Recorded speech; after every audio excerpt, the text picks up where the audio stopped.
Inis na coach ng TNT kay Poy Eram. Pero Boss Al and Poy spotted. Poy to Ginebra, agree ba kayo? At ang pagbabalik ni Prince Caperal. At CJ Perez to Northport. So yan ang ating mga tatalakayin. Speaking of CJ Perez, neto lang uminit na napag-uusapan ang pangalan ni SMB star guard CJ Perez na di umano raw ite-trade ito patungong Northport gaya sa post ni Courtside Hopes PH na kung saan may shinare ito mula sa post ni Sir Snow. Credit po na kung saan ayon sa post dito, CJ Perez dadaong na ng Northport. So mukhang malaki ang possible mabago sa SMB. Biruin mo kung sakaling mangyari yung tulad sa ganitong sitwasyon na magpapakawala ng star guard ang SMB. For sure via trade ang mangyayari dito kung magkataon. So si CJ Perez, kung titingnan natin, super experienced player na rin ito. 2-time PBA champion, naging PBA Finals MVP, tinanghal pa rin PBA Best Player of the Conference. Bukod yan Gilas player na, gold medalist pa. Ang magiging tanong na lamang ngayon dito, sino itong magiging kapalit ni CJ Perez mula sa Northport kung sakaling matuloy ito? At dito tayo, Prince Caperal is back. So muling magbabalik si Prince Caperal sa PBA after ng matagal-tagal din nating hindi nasilayan sa pambansang liga dito, na kung saan naglaro ito sa ibang liga para sa team ng Apra Weavers at nito lang para sa team naman ng Zamboanga Valientes. So si Prince Caperal parte ngayon sa PBA ng team ng Blackwater Bossing after ma-impress dito ang nasabing team sa naging tryout nito dito. So mismong Bossing head coach na ang nagkumpirma na ito'y talagang parte na ng Blackwater Bossing as a player after practicing with the club for the past 2 weeks.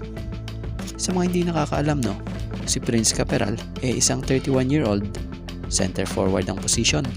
May taas na 6'7", naging parte na rin sa PBA noon ng ilang koponan gaya na lamang po ng Global Port Batang Pier, Barako Bull Energy Cola, Phoenix Fuel Masters, Mahindra Flood Boosters, Barangay Ginebra San Miguel, at Northport Batang Pier. At ngayon ito na siya, nasa team na ng Blackwater Bossing. At dito tayo sa nangyaring pagtatalo sa kampo ng TNT na kung saan mapapansing si Poy Eram and Coach Chot tuluyan ang nagtalo dahil sa init ng laban na kung saan pansing dala na rin ng frustration at giggle. Kapansin-pansin sa third quarter na to sa Game 5 ng Finals ang pagbato ng towel ni Poy Eram na para pang nagdadabog na kung saan hindi nagustuhan ni Coach Chot.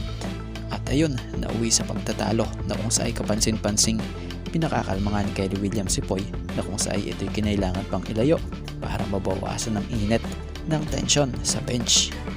So kung nagtalo si Poy Eram at itong si Coach Chot, mukhang hindi nakaligtas sa mga mata ng mga netizens ang isang litrato gaya nito na kung saan mapapansing si Boss Al na ang nagpapakalma kay Poy na ayon pa nga po sa isa sa nabasa natin ito sa post nitong si Basketball United. Boss Al comforts Poy Eram after Poy Eram disrespected Coach Chot Reyes in Game 5. Boss Al Francis Chua comforted Eram. Poy became emotional when talking to Boss Al.